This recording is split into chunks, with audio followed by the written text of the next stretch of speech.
Friends, welcome to Prerana and Sadhana class. ఈరోజు మనం క్లాస్లో భాగంగా ఆంగ్లో మైసూర్ యుద్ధాల గురించి చూద్దాం. అంతేకాకుండా మరాఠా యుద్ధాల గురించి కూడా వీలైతే చూద్దాం ఫ్రెండ్స్. మరి చాలా రోజులు అవుతుంది, నేను ఒక 3-4 డేస్ గ్యాప్ అనేది ఇచ్చాను. నాకు టీజీటీలో వర్నీలో జాబ్ వచ్చింది ఫ్రెండ్స్, అందుకని కొంచెం దాంట్లో ఉన్నాను కాబట్టి ఇది గమనించగలరు. ఇప్పుడైనా కానీ వీలైనంత వరకు ట్రై చేస్తాను. వీలు కాకపోతే కూడా ఇప్పటికే నేను చాలా క్లాసెస్ పెట్టాను, మీరు వాటిని ఫాలో అవ్వండి, చాలా బాగున్నాయని అనుకుంటున్నాను. మరి ఇప్పుడు ఈ క్లాస్ని ఈరోజు చూద్దాం. మొదటి ఆంగ్లో మైసూర్ యుద్ధం. మైసూర్ ఆర్ అనే సౌండ్ వస్తుంది కాబట్టి 1766 అని గుర్తుపెట్టుకోండి, 1769 వరకు. మరి మొదటి ఆంగ్లో మైసూర్ యుద్ధం ఎవరెవరికి జరిగింది అనేది చూద్దాం. భారతదేశంలో ఈస్ట్ ఇండియా కంపెనీ సార్వభౌమాధికార విస్తరణలో ఆంగ్లో మైసూర్ ఈ యుద్ధంలో మైసూర్ పాలకుడైన హైదర్ అలీ, అతని కుమారుడైన టిప్పు సుల్తాన్. మనకు మైసూర్ యుద్ధాలు అనగానే హైదర్ అలీ, టిప్పు సుల్తాన్ గారు గుర్తు రావాలి. మరి అతని కుమారుడైన టిప్పు సుల్తాన్ చూపిన దేశభక్తి, స్వతంత్ర పిపాస, అసమాన ధైర్య సాహసాలు చరిత్రలో శాశ్వత కీర్తి గడించాయి. వీళ్ళు చాలా గ్రేట్. మైసూర్లో పరిపాలించిన ఈ గొప్ప వీరులు హైదర్ అలీ కొడుకు అయినటువంటి టిప్పు సుల్తాన్. ఇతని గురించి మనకు ఆంగ్లో అనగానే ఈస్ట్ ఇండియా కంపెనీ అనేది గుర్తు రావాలి. ఈ రెండింటికి మధ్య మరి మొదటి మైసూర్ యుద్ధం అనేది జరిగింది. మరి ఆంగ్లేయులు మైసూర్ రాజ్యంలో క్రీస్తు శకము 1766 నుంచి 1799 మధ్య 4 యుద్ధాల్లో పాల్గొన్నాయి.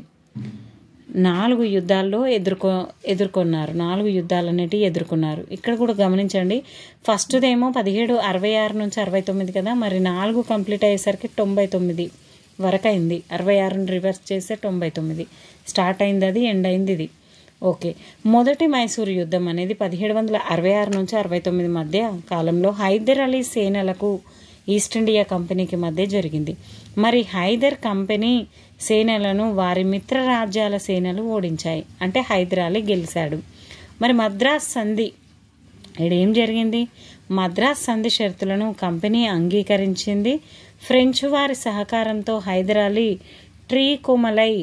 ట్రీకోమలై వద్ద జరిగిన యుద్ధంలో మొదటి దశలో పరాజయం పొందాడు. కానీ త్వరితగతిలో తన సేనలను కూడబెట్టి చక్కటి సైనిక వ్యూహ రచనతో బ్రిటిష్ సైన్యాన్ని ఓడించాడు. అంటే మనకు మొదటి మైసూర్ యుద్ధంలో ఈస్ట్ ఇండియా కంపెనీ ఓడిపోయింది, హైదర్ అలీ అంటే మైసూర్ వాళ్ళు, టిప్పు సుల్తాన్ వాళ్ళు గెలవడం జరిగింది. మరి మద్రాస్ సంధి ప్రకారం మొదటి మైసూర్ యుద్ధ కాలంలో ఆక్రమించిన ఇరు వర్గాల ప్రాంతాలను తిరిగి ఇవ్వడానికి అంగీకరించారు. ఓలదాలు లొల్లి పెట్టుకున్నారు, కొట్లాడినరు దానికోసం, కానీ మళ్ళీ ఓలదాళ్ళు తీసుకునడం జరిగింది. అంటే ఫస్ట్ మైసూర్ యుద్ధంలో టిప్పు సుల్తాన్ వాళ్ళ సైడ్ వాళ్ళు గెలిచిండ్రు. ఫస్ట్ కొంచెం వెనుకంజలో ఉన్న ట్రీకోమలై వద్ద జరిగిన యుద్ధంలో కొంచెం వెనుకంజలో పరాజయం పాలైనప్పటికీ మళ్ళీ ముందుకు వెళ్ళడం జరిగింది. ఇప్పుడు మనం చేసేది కూడా అంతే ఫ్రెండ్స్, మన డిఎస్సి చాలా దగ్గరకు వచ్చింది, మనం ఇంకా స్పీడప్ కావాలి. కానీ నాకు కొంచెం టీజీటీది అది ఇది నడుస్తూ ఉంది, మీరు ట్రై చేయండి, నేను కూడా ట్రై చేస్తాను ఖచ్చితంగా, ఇది నా గోల్ కాబట్టి. ఓకే, రెండో ఆంగ్లో మైసూర్ యుద్ధం, మొదటిది మీకు అర్థమయ్యే ఉంటుంది అనుకుంటున్నాను. మరి 1769 వరకు మొదటిది జరిగిందని అనుకున్నాం. మరి రెండోది మాత్రం 80 నుంచి స్టార్ట్ అయింది ఫ్రెండ్స్, గమనించాలి. 1780 నుంచి 84 వరకు, ఇది కూడా 4 సంవత్సరాలు జరిగింది. రెండోసారి 1780వ సంవత్సరంలో మద్రాసు సంధి షరతులను బ్రిటిష్ వారు ఉల్లంఘించినందువల్ల ఇలాకో షరతు పెట్టిరు, కానీ వాళ్ళు ఒప్పుకోలేదు కాబట్టి మళ్ళా యుద్ధం అనేది అయింది. మైసూర్ పాలకుడైన హైదర్ అలీ యుద్ధానికి సిద్ధమైనాడు. ఇదే కాలంలో మరాఠా సేనలతో హైదర్ నిమగ్నమై ఉండగా ఈస్ట్ ఇండియా కంపెనీ ఎలాంటి సహాయం అందించలేదు. మరి మద్రాసు సంధి షరతును ఉల్లంఘించింది. అందువల్ల హైదర్ అలీ తన కుమారుడైన టిప్పుతో కలిసి రెండోసారి యుద్ధానికి సిద్ధమైనాడు. చూసిండ్రా, వీళ్ళు ఒప్పుకోలేదు కదా ఈస్ట్ ఇండియా కంపెనీ వాళ్ళు, అందుకని చెప్పేసి ఏం చేసారు, మళ్ళీ యుద్ధానికి మద్రాస్ సంధి ద్వారా ఏం చేయాలనో వాళ్ళు ఒప్పుకోలేదు షరతులకు, కాబట్టి మళ్ళీ యుద్ధం అనేది ప్రకటించడం జరిగింది. యుద్ధం కొనసాగుతున్న కాలంలోనే హైదర్ అలీ క్యాన్సర్ వ్యాధితో మరణించాడు. టిప్పు సుల్తాన్గా బాధ్యతలు స్వీకరించాడు. మరి క్యాన్సర్ దినోత్సవం ఎప్పుడు అనేది ఒక్కసారి పెట్టండి ఫ్రెండ్స్ కామెంట్ రూపంలో. మీరు కామెంట్స్ లైక్స్ ఏం పెట్టట్లేదు కాబట్టి నేను కూడా నా క్లాసెస్ కంటిన్యూ అవ్వట్లేదు, గమనించగలరు. మరి హైదర్ అలీ క్యాన్సర్ వ్యాధితో చనిపోయాడు. టిప్పు సుల్తాన్ బాధ్యతలు స్వీకరించాడు. చివరకు మంగుళూరు సంధి, రెండో దానికి ఏంది మంగుళూరు, మంగమ్మ వచ్చిందని అనుకోండి. రెండో దాంట్లో మంగుళూరు సంధితో టిప్పు యుద్ధాన్ని విరమించాడు.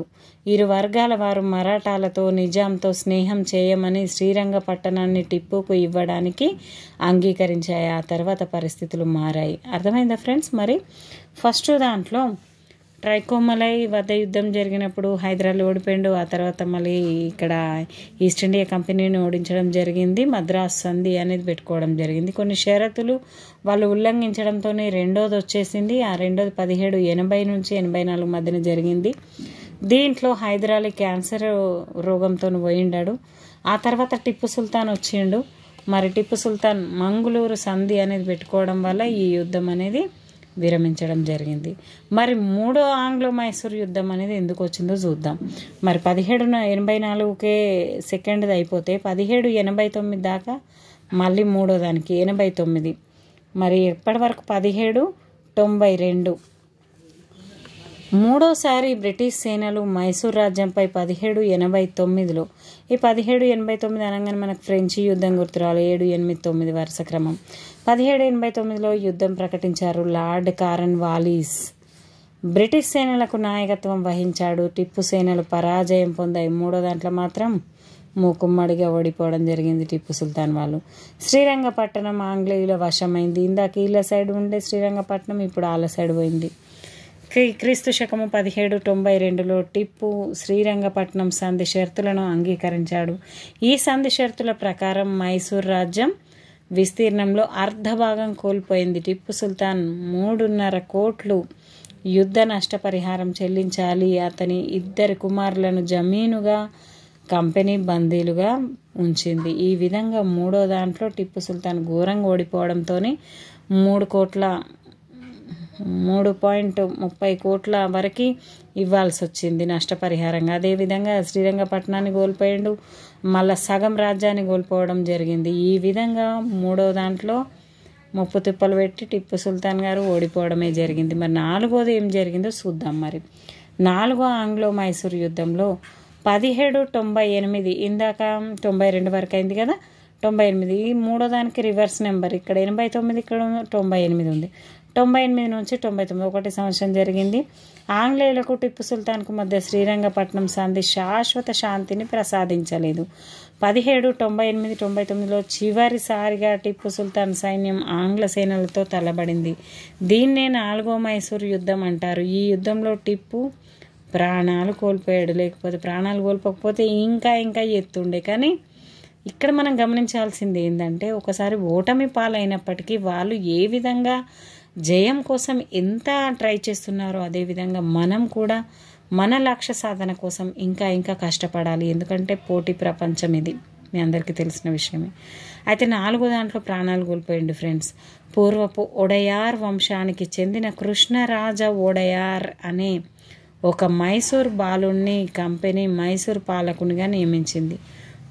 కృష్ణరాజ ఒడయార్ మైసూర్ రాజ్యం సైన్య సహకార ఒప్పందంలో చేరింది. అర్థమైంది అనుకుంటాను ఫ్రెండ్స్. ఈ వీడియో మీకు నచ్చిందే ఉంటుంది. అయితే ఆంగ్లో మరాఠా యుద్ధాల గురించి కూడా చూద్దాం. దీన్ని ఒక్కసారి రీకాల్ చేసుకుందాం. మొదటిది 1766 నుంచి 1769 వరకు టిప్పు సుల్తాన్ ప్లస్ మన హైదర్ అలీ వాళ్ళ నాన్నతో కలిసి వాళ్ళ డాడీతో కలిసి ఆంగ్లో మైసూర్ యుద్ధం అనేది చేసిండ్రు. అయితే చేస్తే ఏమైంది, మద్రాస్ సంధి అనేది పెట్టుకున్నారు. ఓడిపోవడం జరిగింది ఓళ్ళు మన ఈస్ట్ ఇండియా కంపెనీ వాళ్ళు. కానీ తర్వాత మళ్ళీ రెండో మైసూర్ యుద్ధం అనేది స్టార్ట్ అయింది 1780 నుంచి 84 వరకు. దీంట్లో హైదర్ అలీ క్యాన్సర్ రోగంతో చనిపోవడం జరిగింది. టిప్పు సుల్తాన్ గారు గెలిచాడు మంగుళూరు సంధితో. ఇది కూడా నిలిపివేయడం జరిగింది మంగుళూరు సంధితో. శ్రీరంగపట్టణము అదేవిధంగా ఇంకా చాలా రాజ్యాలు కూడా ఇతని వశమైనాయి. కానీ మూడో దాంట్లో మళ్ళీ కారన్ వాలిస్ అనే వ్యక్తి ఉండడం జరిగింది. దీంట్లో మూడో ఆంగ్లో మైసూర్ యుద్ధంలో 1789 నుంచి 1792 వరకు. దీంట్లో శ్రీరంగపట్నం సంధి షరతులు బాగా ఇట్లా ఘోరంగా ఉన్నాయని చెప్పేసి ఈ షరతులకు అనుగుణంగా ఈయన చేయలేకపోయిండు. శ్రీరంగపట్నం ఆంగ్లేయుల వశమైంది. అంతకుముందు ఈయన సైడ్ ఉండే, ఇప్పుడు వాళ్ళ సైడ్ అయింది. ఈ సంధి షరతులను పెట్టుకోవడం జరిగింది కాబట్టి మళ్ళీ 4వది రావడం జరిగింది. ఎందుకంటే 3.5 కోట్లను కూడా ఈయన నష్టపరిహారం చెల్లించాల్సి వచ్చింది. మన 4వ మైసూరు యుద్ధంలో టిప్పు సుల్తాన్ ప్రాణాలు కోల్పోవడం జరిగింది. శ్రీరంగపట్నం సంధి శాశ్వత శాంతిని ప్రసాదించలేదు కాబట్టి గొడవ అనేది స్టార్ట్ అయ్యి 4వ మైసూరు యుద్ధం అనేది చేసిండు. కానీ టిప్పు సుల్తాన్ ఓడిపోయి అంటే చనిపోవడం అనేది జరిగింది. ఆ రకంగా పూర్వపు ఒడయార్ వంశానికి చెందిన కృష్ణరాజ ఒడయార్ గారు రాజ్యానికి రావడం జరిగింది. పాలకునిగా నియమించబడ్డాడు. కానీ ఇక్కడ సైన్య సహకార పద్ధతి అనేది స్టార్ట్ అయింది. మరి సైన్య సహకార పద్ధతిని మొట్టమొదటిసారిగా వెల్లస్లీ గారు ప్రవేశపెట్టారు.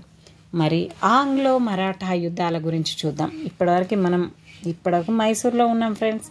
ఇప్పుడు మరాఠా అంటే మహారాష్ట్ర సైడ్ వెళ్దాం మెల్లిమెల్లిగా. ఫ్రీ టికెట్, ఫ్రీ బస్ కదా. ఆంగ్లో మరాఠా యుద్ధాలకు ముఖ్య కారణం క్రీస్తు శకము 1707లో మొఘల్ చక్రవర్తి ఔరంగజేబ్ మరణించాడు. ఏమైందిడా? క్రీస్తు శకము 1707లో మొఘల్ చక్రవర్తి ఔరంగజేబ్ మరణించాడు. అతని తర్వాత మొఘల్ చక్రవర్తుల అసమర్థతను, బలహీనతను ఆసరాగా తీసుకొని ఈస్ట్ ఇండియా కంపెనీ మరాఠాలు తమ తమ ప్రాబల్యాన్ని 1818 మధ్య పెంచుకోవడానికి ట్రై చేసినాయి.